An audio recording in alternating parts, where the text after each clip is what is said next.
लाल देह लाली रसें अरुधरी लाल रंगूर, वज्र देह दानव दलनो, जय जय जय कपिसूर, सियावर रामचंद्र की जय, जय बजरंगबली की जय।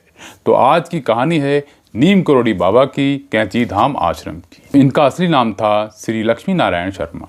तो माना जाता है कि इनका अवतार, जन्म कहना सही नहीं होगा, इनका अवतार यूपी यानी उत्तर प्रदेश के अकबरपुर नामक गांव में हुआ था और इनका विवाह 11 साल की उम्र में ही हो गया था।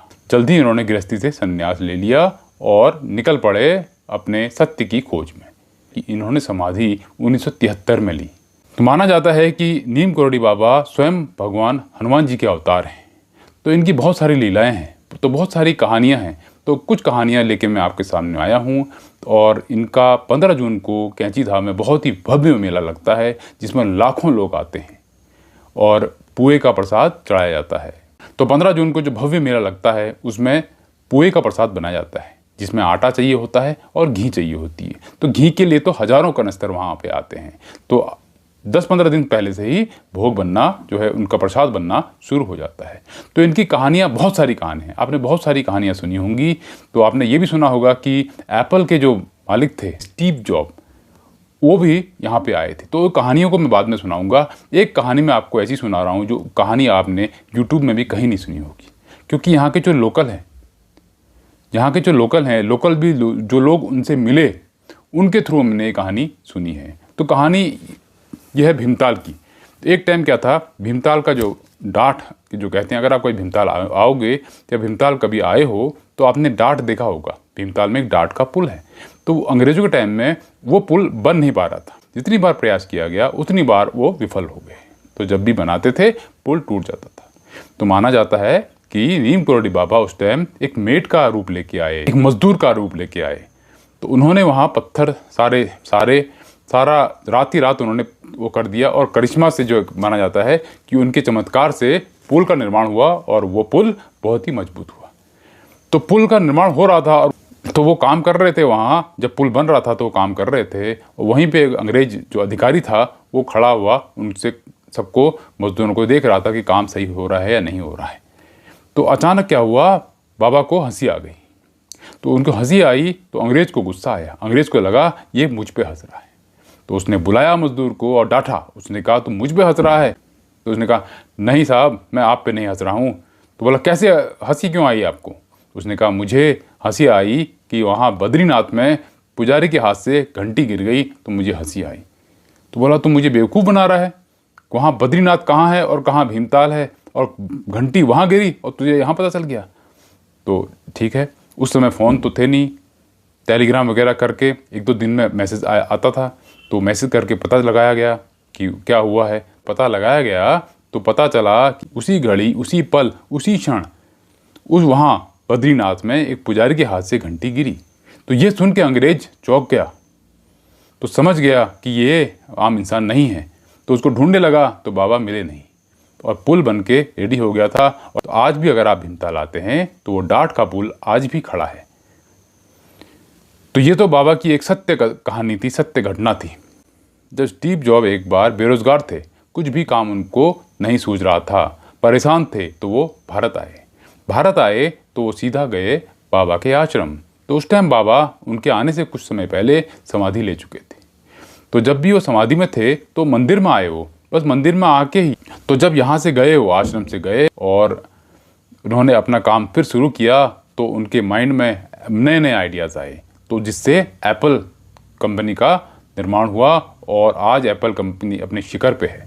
अगर अमेरिका में देखा जाए तो नंबर 1 कंपनी एप्पल मानी जाती है। ऐसे ही मार्क जुकरबर्ग जो फेसबुक के फाउंडर हैं, वो भी भारत आए। उस समय फेसबुक का दौर उतना सही नहीं चल रहा था, लेकिन जब यहाँ आए, उन्होंने यहाँ मत्था टेका और यहाँ से गए, तो उनका जो फेसबुक था वो भी शिखर पे है। सामने जीता जागता उदाहरण है फेसबुक, जो मेटा बन चुका है, जिसने फेसबुक है ही उसका व्हाट्सएप ले लिया है और इंस्टाग्राम भी ले लिया है। तो ऐसे बहुत सारे उदाहरण हैं। और हमारे जो क्रिकेटर हैं विराट कोहली, माना जाता है कि बार बार वो खेल में विफल हो रहे थे। फिर यहाँ आए, यहाँ जाने के बाद जब उनकी सेंचुरी पे सेंचुरी लगने लगी, तब उनसे पूछा गया तो पता चला कि ये बाबा के आश्रम गए थे, तो वहीं का आशीर्वाद था जो ये सेंचुरी पे सेंचुरी लगा रहे थे। अब एक कहानी आपको सुनाते हैं बाबा की, जिससे आपको पता चलेगा कि बाबा का नाम नीम करोड़ी बाबा कैसे पड़ा। तो बाबा जा रहे थे, स्टेशन में आए और ट्रेन में बैठ गए। तो उनके पास पैसे नहीं थे। तो एक टीटी आया, टीटी ने उनसे कहा टिकट के लिए। तो उन्होंने कहा बेटा मेरे पास पैसे नहीं है। तो टीटी सही था, उसने कहा ठीक है बाबा आप बैठो। तो टीटी ने उनको बैठाया, बाबा वहाँ आराम से बैठे और अगले स्टेशन में टीटी उतर गया। तो नया टीटी आया, नई ड्यूटी, जो ड्यूटी चेंज होती है उसमें नया टीटी आया। उसने देखा बाबा को और बाबा से टिकट बोला। तो बाबा ने कहा बेटा मेरे पास टिकट नहीं है और मैंने अधिकारी से ही बात कर ली है, लेकिन वो टीटी माना नहीं। तो उन्होंने कहा आप पैसे दीजिए, टिकट लीजिए, नहीं तो आप नीचे उतरिए। तो उन्होंने बाबा को वहाँ पे स्टेशन में उतार दिया। तो बाबा ने कुछ नहीं, बाबा ने नीम का पेड़ देखा, वहाँ समाधि ले ली और वहाँ बैठ गए, तपस्या करने लग गए। फिर क्या हुआ कि ट्रेन चली नहीं, हरी झंडी दिखाई गई, बहुत सारे इंजीनियर आए, चीफ इंजीनियर आ गया, बड़े बड़े मैकेनिक आ गए, मेंटेनेंस वाले आए, बहुत देर 8-10 घंटे हो गए, लेकिन ट्रेन हिली नहीं। तो वहाँ जो लोग खड़े थे गुस्से में खड़े थे, क्योंकि उनका समय जा रहा था। तो उन्होंने कहा ये टीटी की गलती है, इन्होंने बाबा को नीचे उतार दिया जिससे ट्रेन रुक गई। तो टीटी माना नहीं। जब उसने जनता का क्रोध देखा, उसको देख के टीटी डर गया और बाबा के पास जाके माफ़ी मांगी। बोला बाबा जी मुझे माफ़ कर दीजिए और आप ट्रेन में बैठ जाइए। तो उन्होंने बाबा जी को ले गया और फर्स्ट क्लास एसी में बैठाया। तो जैसे ही बाबा जी बैठे और ट्रेन चल। तो ऐसे बहुत सारे उनके चमत्कार हैं जो उन्होंने अपने जीवन काल में की। अब एक कहानी आपको और सुनाते हैं कि बाबा कंबल हमेशा ओढ़ा करते थे। जब भी आप कैंची धाम जाएंगे तो वहाँ भक्त लोग उनको कंबल का दान करते हैं, यानी कंबल चढ़ाते हैं। तो इसका क्या लॉजिक है? तो इसकी भी एक बहुत बड़ी गाथा है। एक बार क्या था, शाम के टाइम बाबा जी निकल पड़े अपने आश्रम से। तो चलते चलते चलते वो गए, अब एक भक्त के उन्होंने दरवाज़ा खटखटाया। अंदर से बाहर आए तो 2 वृद्ध थे। तो 2 मियाँ बीवी बाहर आए जो वृद्ध थे और उनके बाबा जी के परम भक्त थे। तो बाबा जी ने कहा आज मैं आपके वहाँ रुकूंगा। तो बुजुर्ग दंपति खुश हो गए। उन्होंने कहा जिसकी हम पूजा करते हैं और वो आज हमारे घर रुकेंगे। तो उन्होंने उनको अंदर ले गए, जो भी रुका सुखा था उन्होंने उनके सामने परोसा। प्रसाद समझ के बाबा जी ने भी खुशी खुशी खाया। फिर बाबा जी को उन्होंने वहाँ चारपाई में लिटाया और स्वयं नीचे सो गए। तो कुछ घंटे ही बीते थे, रात हुई। तो क्या हुआ, 12-1 बजे का टाइम होगा।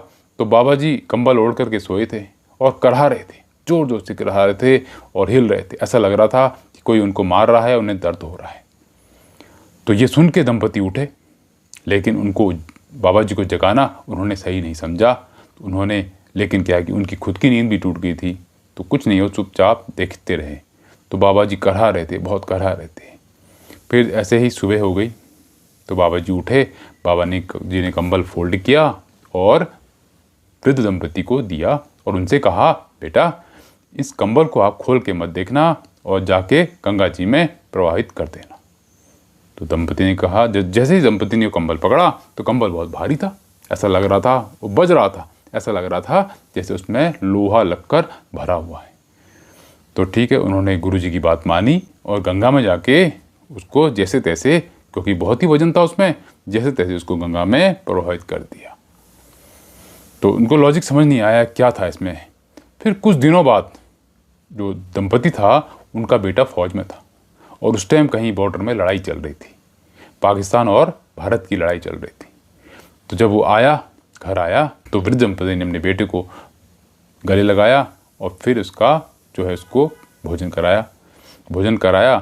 तो बेटे ने बात बताई कि हमारी जो लड़ाई चल रही थी उसमें मैं एक तरफ से मैं लड़ रहा था, दूसरी तरफ से हमारी दुश्मन सेना थी। तो हमारे सारे साथी ख़त्म हो गए, वहाँ से गोलियों की बारिश हो रही थी, लेकिन गोली मुझे नहीं लग रही थी ना। ये सुनकर दंपति भौचक्के रह गए, वो सोचने में पड़ गए। तो समझ में आ गया उनको, जिस दिन की बात उनका बेटा बता रहा था कि लड़ाई हो रही थी, गोलियां चल रही थी, उसी दिन उसी समय था जब बाबा जी उनके घर आए और दर्द में करहा रहे थे। तो उस कंबल में जो वजन था वो गोलियों का था, यानी कितनी गोलियां उनके बेटे को छोड़ करके बाबा जी ने स्वयं ली। तो ऐसी बहुत सारी घटनाएं हैं, बहुत सारी ऐसी कहानियां हैं। तो बाबा जी की अगर कहानी शुरू करते हैं तो ख़त्म होने का नाम नहीं लेती। जो बड़ी बड़ी हस्तियां हैं उनके बारे में बताया जाता है कि वो बाबा जी को बहुत मानते थे, जो भारत के भी नहीं थे लेकिन बाबा जी को मानते थे। एक हॉलीवुड की एक्ट्रेस थी जूलिया रॉबर्ट। उसके बारे में कहा जाता है कि उन्होंने बाबा जी के दर्शन कभी नहीं किए, लेकिन उनकी फ़ोटो देख कर ही वो इंस्पायर हुई, फिर भारत आई और समाज सेवा में लग गई। स्टीव जॉब के बारे में बताया जाता है कि जब वो मर गए थे तो उनके तकिए के नीचे से एक फ़ोटो मिली, एक तस्वीर मिली जो थी बाबा नीम करोड़ी। तो आज की कहानी इतनी है। आज की कहानी में हमने बाबा नीम करोड़ी कैची धाम आश्रम की कहानी सुनी, और ये कहानी अगर आपको अच्छी लगती है तो लाइक कीजिएगा, शेयर कीजिएगा और कमेंट में बताइएगा कि क्या आपने इनमें से कोई कहानी ऐसी थी जो नहीं सुनी है। और अगर आपने कमेंट किया तो इसका जवाब हम देंगे। और आज की कहानी इतनी है, फिर मिलते हैं नई कहानी में। तब तक के लिए goodbye, have a nice day.